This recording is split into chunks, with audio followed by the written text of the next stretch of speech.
amongst the two panels, and talk a little bit about how we wanted to take these learnings and take them back to our working group for further discussion and for analysis. And also how we would like to continue the partnership with all of the panelists that participated in today's workshop as we develop our analysis for our final presentation to the broader ACDDE committee, and then ultimately to the commission.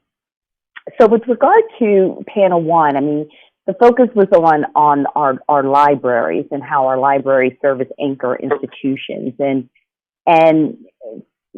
for that, it was so informative, so much good information and just great discussion around the various programs and the creativity that all of the participants here have displayed.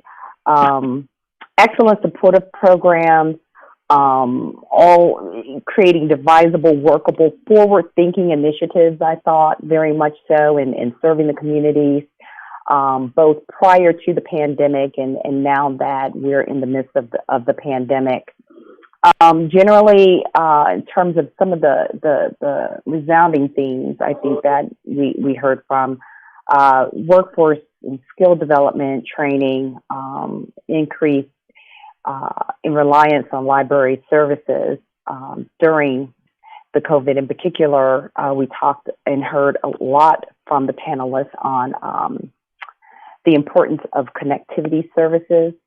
As a result of the pandemic, we heard a lot about digital literacy training programs in various libraries and looking at ways to ensure that continued education process.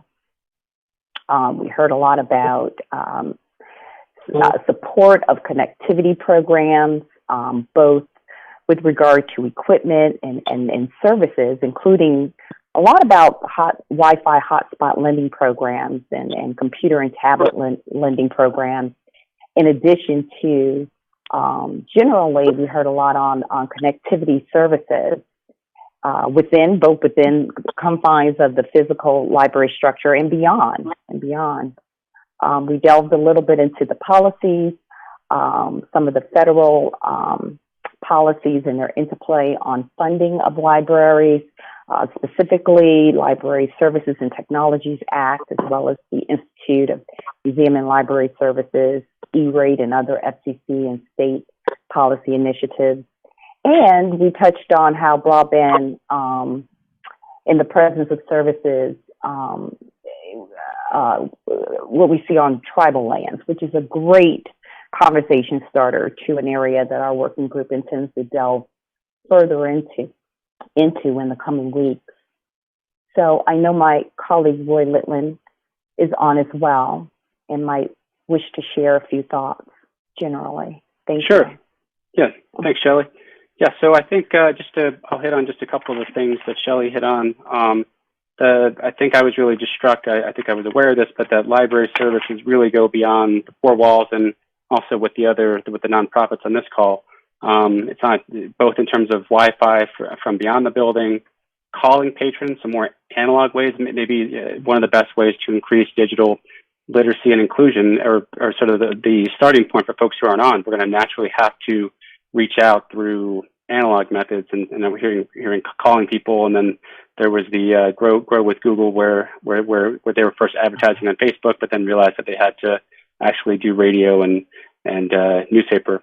And also I heard some discussion, particularly on the first panel, but I think this second panel as well, it's also all about sort of digital ambassadors in the community. So you can have these great online programs, you can have at the library, but you really have to go meet people where they are. And that's really what the libraries are trying to do and what everyone on this panel is trying to do. And then the other main point I'll hit is just that I think the importance of kind of knowing where broadband is, and the FCC's got an effort right now. Congress passed a statute about broadband mapping, and just getting that information out there, so that when the libraries do get hotspots, they can deploy them effectively.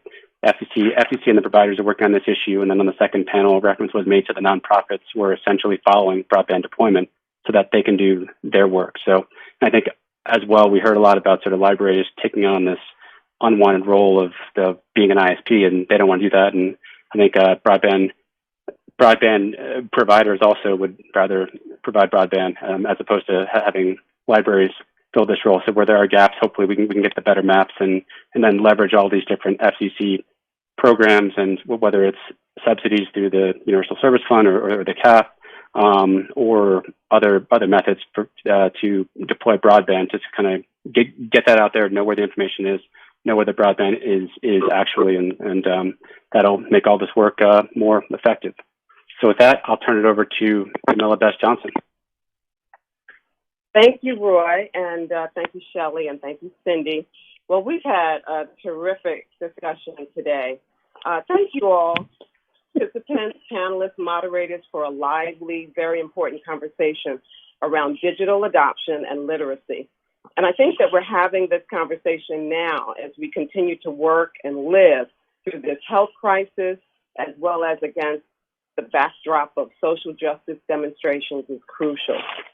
Thank you to all of our panelists for the work that you do in this particular moment. We invite everyone to visit the advisory committee's website at www.fcc.gov for the bios of our speakers today and more resources on libraries and broadband.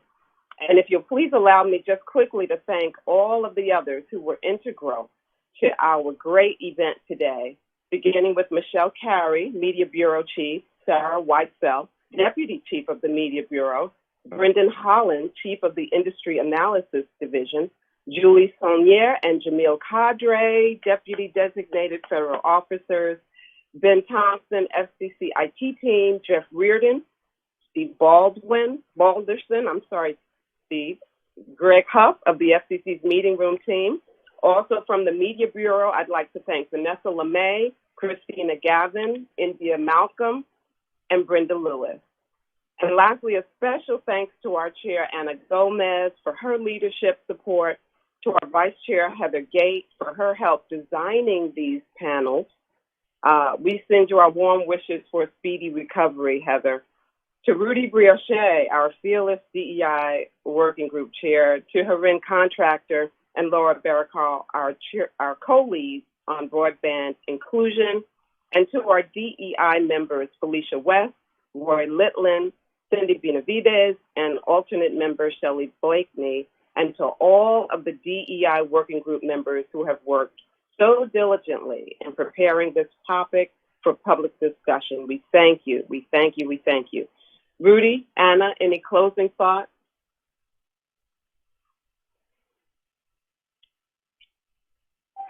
Sure, just a couple of few words. I did actually raise the bar for this panel to say that you had to match the level of insight of the previous panel. I'm pleased to report that you actually met and exceeded that. That was a truly enriching discussion. I have to say I was very impressed with the fact that Broderick actually reached out beyond the scope and talked about the impact of, in terms of mental health. That's an area that, frankly, was one that I completely did not even consider going into this panel.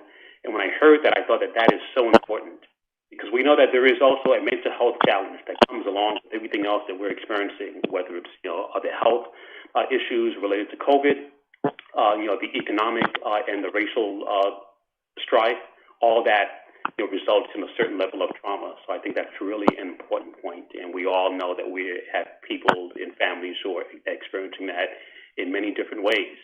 When I started off, I said that we're actually looking at this from a human perspective.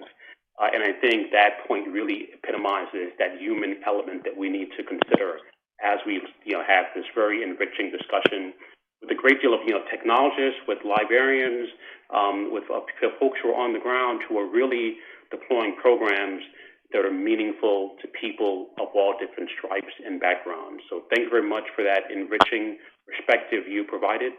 Now it's our work to essentially follow up with you. We'll probably follow up with a few additional questions, request for some information to help support the work that we do as we develop a report and recommendations to the FCC. So thank you very much for being part of this process. Anna? Yeah, I'd like to echo Rudy and Jamila in saying my thanks. This has been an incredible workshop. And one of the things that I want to underscore what Rudy just said is how important each of the organizations that spoke, whether it's the libraries or the community organizations, how important they are to people's individual lives. And there are a lot of people suffering out there. So this was a really good time for us to be able to shine a light on the important work that you're doing, as well as to learn as we come up with our recommendations for the FCC and whatever work products we come out of this to develop reports on best practices and other recommended actions that we can take to support the communities that we discussed today. So thank you, everybody, and I hope you have a wonderful rest of the week. And I thank again our working group members. Thank you. Great. Thank you very much.